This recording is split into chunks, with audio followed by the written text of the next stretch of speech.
اعوذ باللہ من الشیطان الرجیم بسم اللہ الرحمن الرحیم۔ السلام علیکم ورحمۃ اللہ وبرکاتہ۔ امید کرتا ہوں سب خیریت سے ہوں گے۔ آج کی اس ویڈیو میں ہم بات کریں گے صحیح بخاری حدیث نمبر 101 to 105۔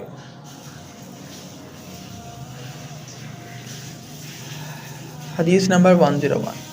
عورتوں نے رسول اللہ صلی اللہ علیہ وآلہ وسلم سے کہا کہ آپ صلی اللہ علیہ وسلم سے فائدہ اٹھانے میں مرد ہم سے آگے بڑھ گئے ہیں، اس لیے آپ اپنی طرف سے ہمارے واعظ کے لیے بھی کوئی دن خاص فرما دیں۔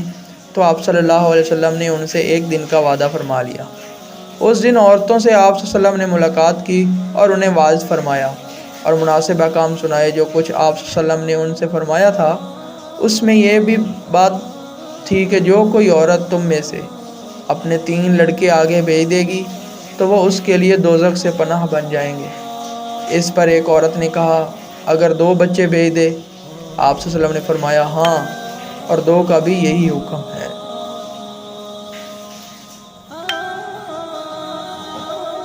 حدیث نمبر 102۔ انہوں نے فرمایا کہ ایسے 3 بچے جو ابھی بلوغت کو نہ پہنچی ہوں۔ یہ پچھلی حدیث کے ساتھ منسلک ہے جہاں 3 بچوں کا ذکر ہے۔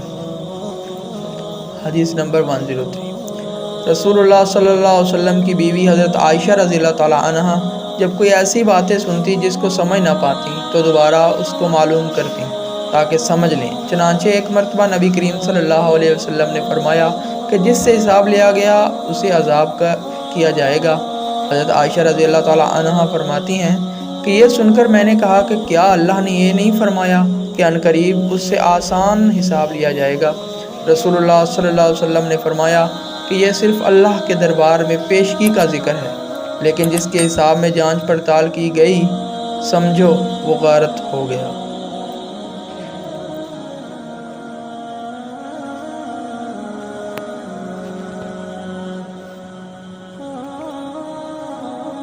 حدیث نمبر 104۔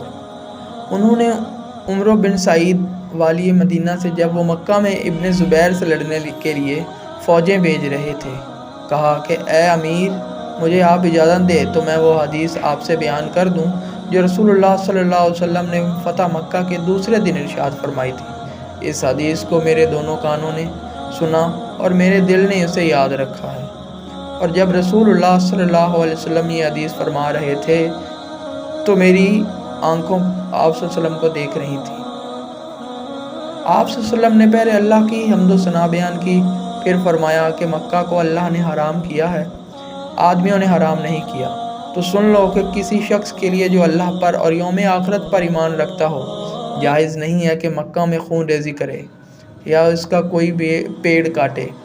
پھر اگر کوئی اللہ کے رسول کے لڑنے کی وجہ سے اس کا جواز نکالے تو اس سے کہہ دو اللہ نے اپنے رسول صلی اللہ علیہ وسلم کے لیے اجازت دی تھی۔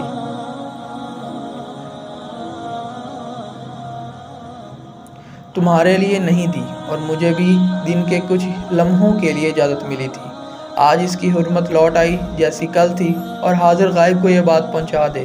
یہ حدیث سننے کے بعد راوی حدیث ابو شریح سے پوچھا گیا کہ آپ کی یہ بات سن کر عمروں نے کیا جواب دیا؟ کہا یوں کہ اے ابو شریح، حدیث کو میں نے تم سے زیادہ جانتا ہوں، مگر حرم مکہ کسی خطا کار یا خون کر کے اور فتنہ پھیلا کر بھاگ آنے والے کو پناہ نہیں دیتا۔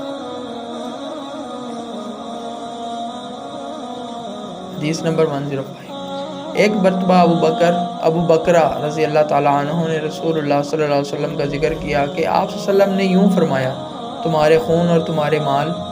محمد کہتے ہیں کہ میرے خیال میں آپ صلی اللہ علیہ وسلم نے آرازکم کا لفظ بھی فرمایا، یعنی اور تمہاری آبروئیں تم پر حرام ہیں جس طرح تمہارے آج کے دن کی حرمت تمہارے اس مہینے میں۔ سن لو یہ خبر حاضر غائب کو پہنچا دے۔ اور محمد راوی حدیث کہتے تھے کہ رسول اللہ صلی اللہ علیہ وسلم نے سچ فرمایا۔